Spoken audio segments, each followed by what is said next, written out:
आज का हमारा विषय है पाठ 14, एक कहानी यह भी, जिसे कक्षा 10 की हिंदी की पाठ्य पुस्तक क्षितिज से लिया गया है। इसकी लेखिका मनु भंडारी जी हैं।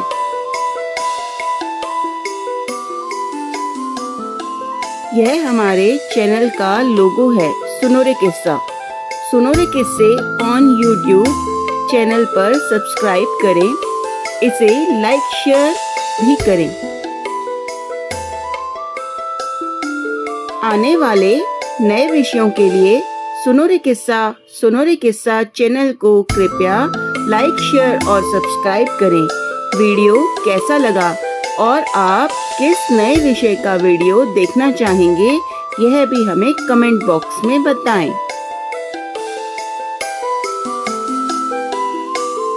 ये हैं मनु भंडारी जी।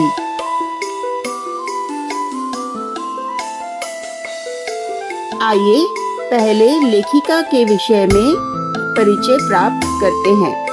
भंडारी का जन्म सन 1931 में गांव भानपुरा, जिला मनभंडा, मंदसौर, मध्य प्रदेश में हुआ, परंतु उनकी इंटर तक की शिक्षा दीक्षा हुई राजस्थान के अजमेर शहर में।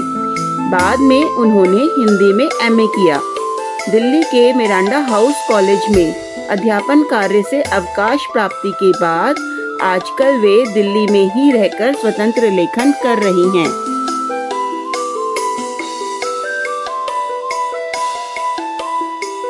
स्वतंत्रोत्तर हिंदी कथा साहित्य की प्रमुख हस्ताक्षर मनु भंडारी जी की प्रमुख रचनाएं हैं। एक प्लेट में सैलाब, मैं हार गई, यही सच है, त्रिशंकु कहानी संग्रह, आपका बंटी, महाभोज उपन्यास। इसके अलावा उन्होंने फिल्म एवं टेलीविजन धारावाहिकों के लिए पटकथाएं भी लिखी हैं। हाल ही में एक कहानी यह भी नाम से आत्मकथ्य का प्रकाशन हुआ है।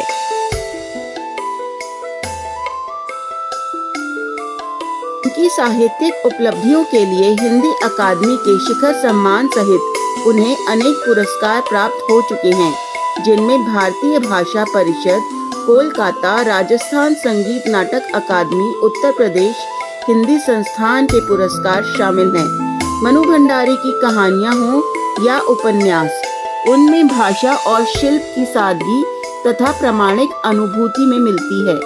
उनकी रचनाओं में स्त्री मन से जुड़ी अनुभूतियों की अभिव्यक्ति भी देखी जा सकती है।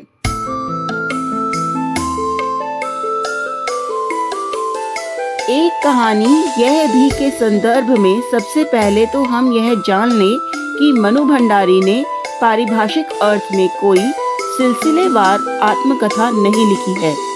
अपने आत्मकथ्य में उन्होंने उन व्यक्तियों और घटनाओं के बारे में लिखा है जो उनके लेखकीय जीवन से जुड़े हुए हैं।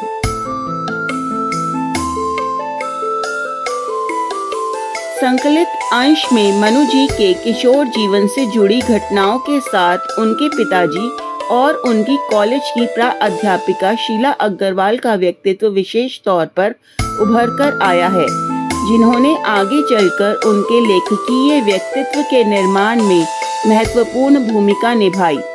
लेखिका ने यहाँ बहुत ही खूबसूरती से साधारण लड़कों के असाधारण बनने की प्रामाणिक पड़ावों को प्रकट किया है।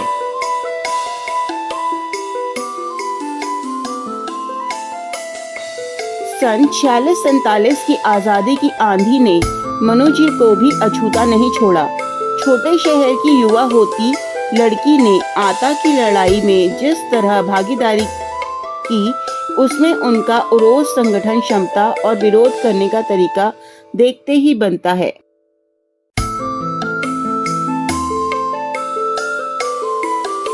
आइए अब पाठ की कहानी को सारांश के रूप में जानें। एक कहानी यह भी, लेखिका मनु भंडारी। लेखिका ने अपने जन्म स्थान भानपुरा गांव, जिला मध्य प्रदेश के राजस्थान में अजमेर के ब्रह्मपुरी मोहल्ले के 2 मंजिले मकान से जुड़ी हर बातों को याद किया है। इन्हीं मकानों में किताबों और अखबारों के बीच उनके पिता कुछ लिखते रहते थे या डिक्टेशन देते रहते थे और बाकी के नीचे की कमरे में उनकी माँ, भाई, बहन, बाकी घर के लोग रहते थे।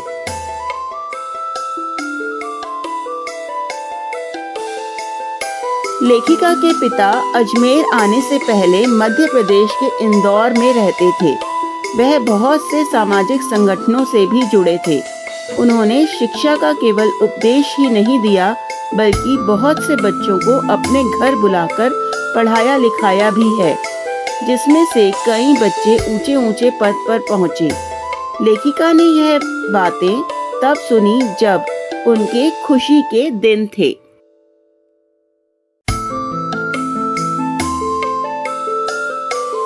लेखिका का यह मानना था कि उनके पिताजी एक अंदर से टूटे हुए व्यक्ति थे, जो कि बड़े आर्थिक झटके की वजह से इंदौर से अजमेर आ गए।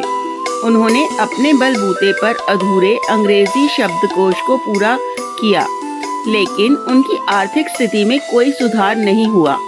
लेखिका को यह पता चलता है कि उनकी व्यक्तित्व में उनके पिता की कुछ खामियां और कुछ खूबियां तो जरूर आ गई होंगी।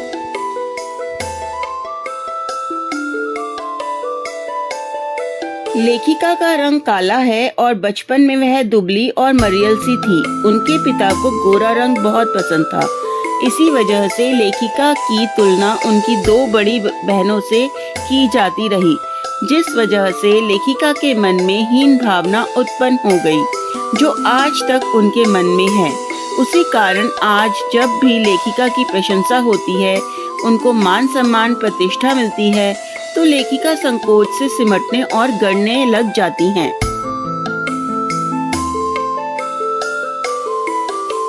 लेखिका की माँ एक अनपढ़ महिला थी। लेखिका की माँ का स्वभाव अपने पति जैसा नहीं था। वो अपने पति के क्रोध को चुपचाप सहते हुए खुद को घर के कामों में व्यस्त रखती थी। अनपढ़ होने के बाद भी लेखिका की माँ बहुत ही सहनशील थी, इसलिए वह अपने पति के हर अत्याचार को अपना भाग्य समझकर सहती थी। उन्होंने अपने परिवार से कभी कुछ नहीं मांगा, बल्कि जहाँ तक हो सके सिर्फ दिया ही दिया। उसी कारण से लेखिका आज तक उन्हें आदर्श रूप में स्वीकार न कर सकी।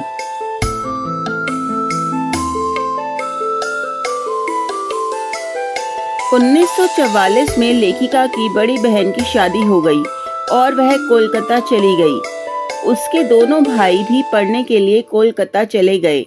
उसके बाद लेखिका के पिता का ध्यान लेखिका पर गया। लेखिका के पिताजी ने उसे घर के कामकाज में दूर रहने को कहा, क्योंकि वह मानते थे कि रसोई के काम का अर्थ अपनी प्रतिभा को भट्टी में झोंकना था। इनके पिताजी के पास कई लोग मिलने के लिए आते थे। लेखिका जब चाय लेकर आती थी तो उनके पिताजी उन्हें अपने पास बैठा लेते थे, ताकि उन्हें भी पता चले कि देश दुनिया में क्या हो रहा है। 1945 में लेखिका ने हाई स्कूल पास करके सावित्री गर्ल्स हाई स्कूल में फर्स्ट ईयर में प्रवेश लिया। वहां उनका परिचय शीला अग्रवाल से हुआ, जो कॉलेज की प्राध्यापिका थी। प्राध्यापिका ने उन्हें साहित्य से परिचित कराया तथा साहित्य में रुचि जगाई। लेखिका ने साहित्य के माध्यम से देश विदेश की स्थितियों को जाना समझा, जिस कारण वह स्वाधीनता आंदोलन में भी हिस्सा लेने लगी।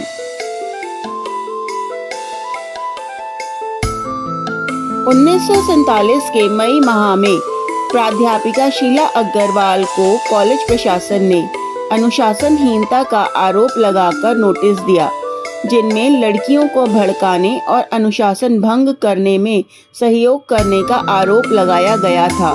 इसके अलावा थर्ड ईयर की क्लासेस बंद करके लेखिका और एक दो अन्य लड़कियों के प्रवेश पर रोक लगा दी गई थी।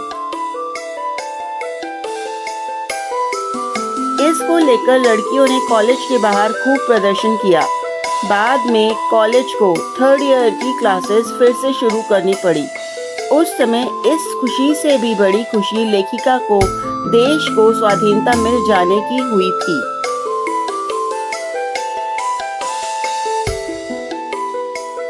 तो यह थी संक्षिप्त रूप में एक कहानी यह भी। अगर आप पूरी कहानी को विस्तार से जानना चाहते हैं तो अपनी NCERT की पुस्तक से पढ़ सकते हैं।